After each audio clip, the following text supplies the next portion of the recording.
Start again. Hi everyone. Today I'm going to use my Inktense blocks. What I'm doing is a little light fast test. So first of all, I'm going to go through each colour. I've only got the 12 sets, so I'm going to go through each colour and I'm going to use it as strong as I can. I'm using it like paint. I was going to use it and just scrub it on and wet it afterwards, but I thought to get it properly wetted would probably give the best results. So to make sure that I get it the full bodied colour and juiciness, I'll just take it straight off the stick like that. There we go. Oh, that's a gorgeous colour, isn't it? Okay, so that's the, don't know what colour that is, turquoise. I don't know what colour any of these are because it didn't actually, I'm sure it didn't say, and it doesn't say on them. I'm not sure, so I'll just call it turquoise. And the next one up is this really pretty orange.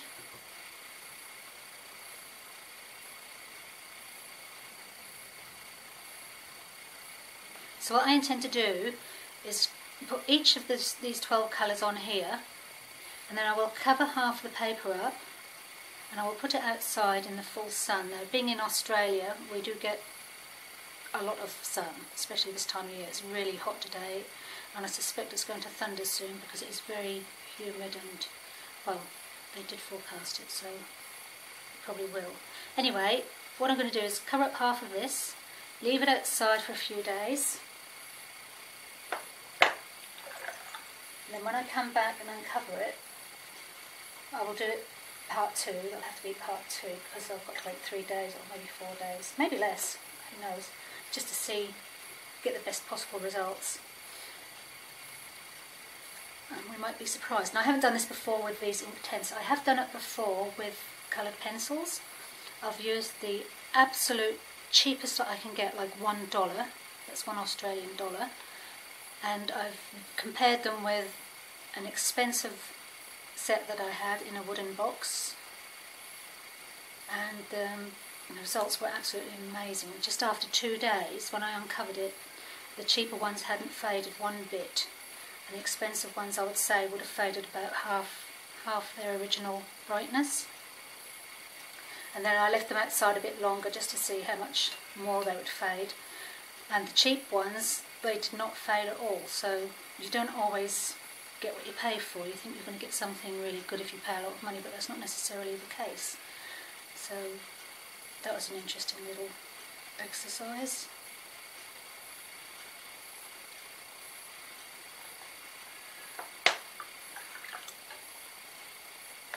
I may actually do, if this video is actually popular and people like it, I might actually do another one using the Inktense sticks dry, just to see if there's a difference in the light fastness. Because if you are going to give somebody a painting as a gift, it's nice if it lasts a few years. Or especially if you get a commission and someone's paying you a lot of money, you want to make sure that they're going to get a nice quality thing at the end of it. So that might be a good idea, just to have a go when you're using your paints. And of course you can do this test with all your watercolours and any kind of paints, gouaches, acrylics.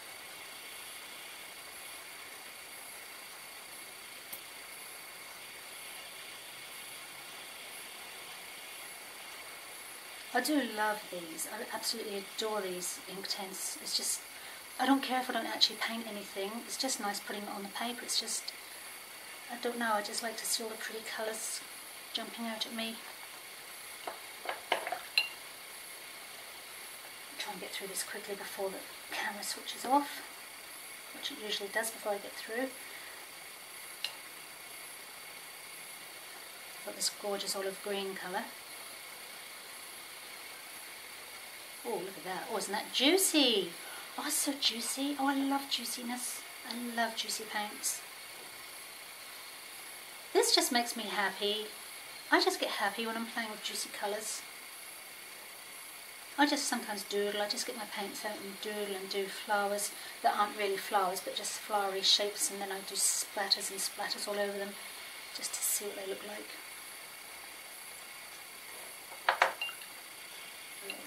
We're getting through. Okay, I've got this gorgeous, I'm not sure what colour you'd call it, maybe it's a kind of like a sort of a kingfishery emerald colour. Plenty on there, make sure it's really juicy. There we are. Oh, isn't that beautiful? More water. Make sure we get the full juiciness, use them to their full potential.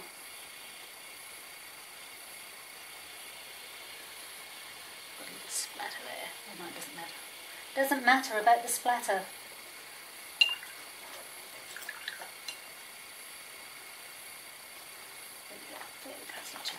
Worry about that. We'll worry about that later. Maybe we won't worry about it at all. Okay, so now I've got this gorgeous, it's not really fuchsia, maybe it's kind of a magenta colour, I'm not sure.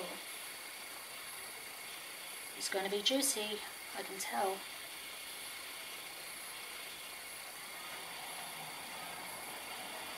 I'm using my little mop brush. This is a Neef, it's called Neef, N-E-E-F. And I thought it was actually a synthetic sable. That's what it was sold to me as. He said it wasn't real sable, it was just an imitation. Well, I suppose it was an imitation, but it was still real hair. I think it was made from ox hair. I can't remember what I looked it up actually just recently. I was trying to buy another brush like it, and I was really shocked when I actually found out that it was actually an animal hair. It wasn't sable, but it was still an animal hair, which I found a bit disappointing. But anyway, I've got it now, so I'm not going to throw it away. But it's a very, very nice little brush.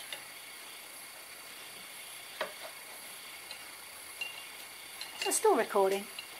Oh, yes it is. That's amazing. Usually can't say it before now. And I've got this gorgeous lime, oh, maybe not lime green, leaf green? I think it's leaf green or lime green. So beautiful. Gosh, these are gorgeous. I love these. Did I say that before? Did I say how much I love these Inktense? I just adore these. Just play with them all day. Just put them all pretty colours. It's a pity they're so expensive, because I would absolutely love to get my hands on a big 72 set. But I've been checking it out for like the past 3 years. I've been watching it on eBay. Some people are selling them for like $300. Somebody else was selling them for about 120, 130. But then they stick a great big lump of postage on top, so it's not that cheap. I just think that's a little bit too expensive really for, you know, they are beautiful, but I still think that's $300. Wow. Pays $300. And you certainly wouldn't give them to a child as a toy or something at that price, which is a shame because they're very nice to play with. So I suppose this would be like a burnt sienna colour. Well, that's Elvis. That's my little crow Elvis. He's been in my garden for a few years now. I actually rescued him. It was a stinking hot day. He was just sitting out there and he was almost...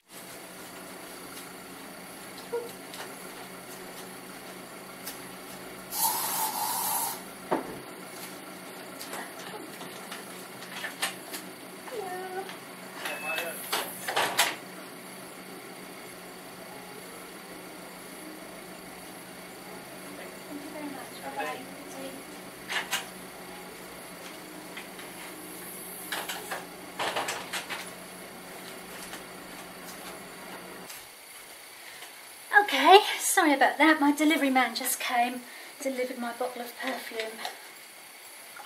Okay, now where was I? Oh yes, that's right. I was telling you about Elvis.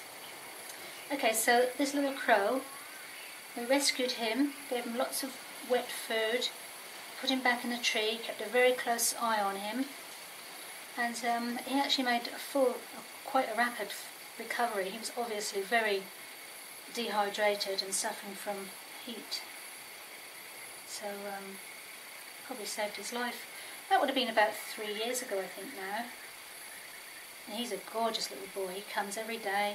But he has got something wrong with him. I think that's why he might have, because when I found him he was just a very young bird. He was just still a baby really.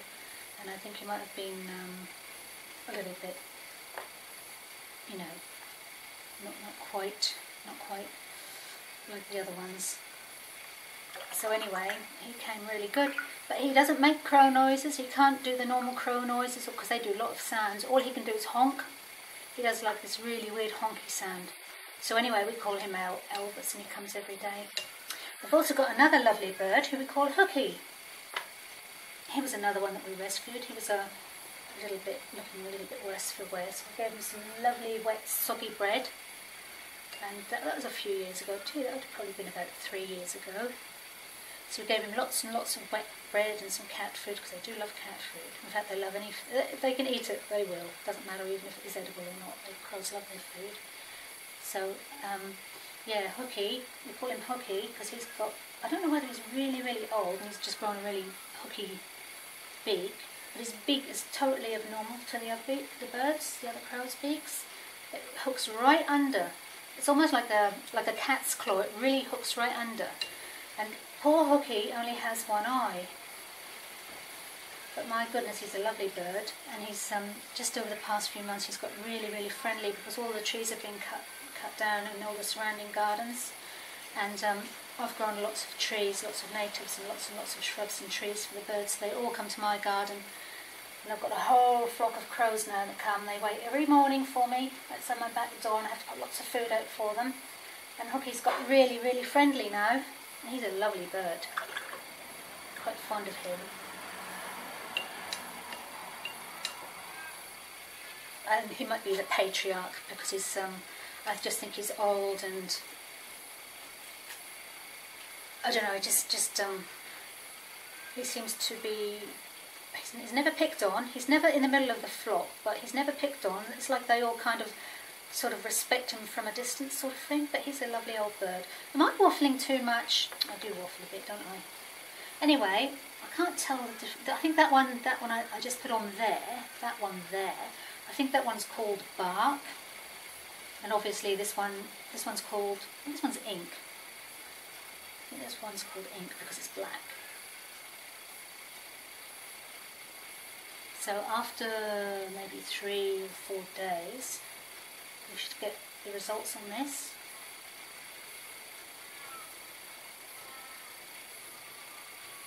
I don't know if I'll be able to put it out this afternoon because it is supposed to rain. Well, I suppose I can put it out just until it does rain, can't I? So anyway, that's basically it. Now what I shall do is, when it's dry, I won't do it now because I don't want half the paint to stick to the bit of cardboard that I'm going to cover it with, otherwise it will give us a false result. But what I'm going to do now is, or in a moment, when this is dry, what I shall do is cover half of this over like this, just tape that over there, so there's only half of that half showing. Leave it outside for maybe 3 or 4 days, and then bring it in and move it, and then you will see if top half is faded or not. So that's going to be really interesting.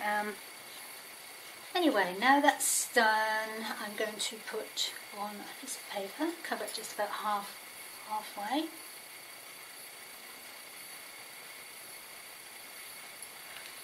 That's straight. Oh, it doesn't really matter if it's straight, does it?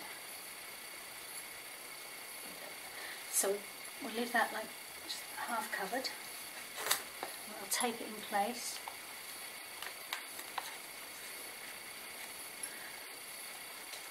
And I'll put it outside in the sun. I will put it out now because even though it's going to rain and thunder, it's still quite hot and sunny out there. But anyway, so this is our little exercise for today, and I will now take this outside and put it in the sun, and I will come back and show you the results.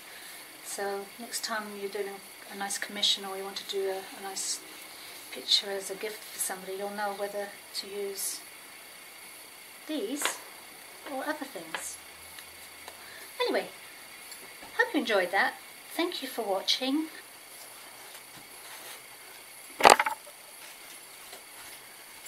Right, well, as my perfume just came whilst you were watching me do my video, I thought I might as well just take the opportunity to do an unboxing. So here goes. Now this is my Rumba. I bought this on eBay. It used to be made by Balenciaga, but I think a few years ago they were bought up by Ted Lapidus. I don't know how you pronounce it. So I haven't used the Ted Lapidus one yet. I've used only the Balenciaga, so I don't know how this one's going to... I've heard that it's actually just the same, it's just the company that's changed hands, so... Oh, look! Oh, don't we just love freebies? Oh, look, Lady Million, I've got a little sample! Oh, happiness, happiness! Oh, so much happiness going on right now. What's this? Oh, a fridge magnet. Oh, we always need a fridge magnet. But this is what we really wanted. Oh, look, it's really well packed as well.